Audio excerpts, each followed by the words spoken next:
Hi guys, welcome back to my channel. Yeah, as you all know, it's all about the African Grey Parrot. Ẹyẹ ọ̀dídẹrẹ́. Ọ̀dídẹrẹ́, ẹyẹ ìwó, àlùkò, ẹyẹ ọ̀sà.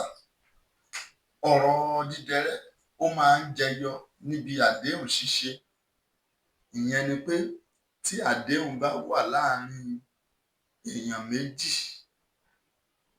tàbí mẹ́ta tàbí jù bẹ́ẹ̀ lọ níbi ká fi òǹtẹ̀lú òun náà fi máa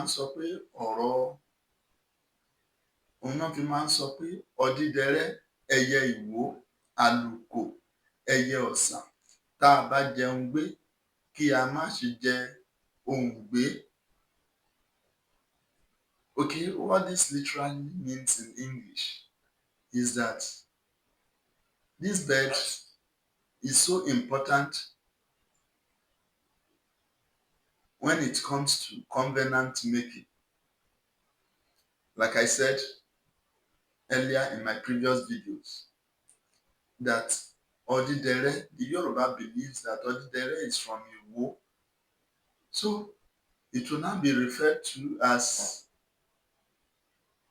Odidere Eye Iwo, that is African Grey Parrot, the Iwo bird. Aluko Eye Osa. Aluko is the wood duck bird. So which means when there is covenant between two or more people, we should always keep that promise. This bird is a symbol of that. It's a symbol of covenant keeping.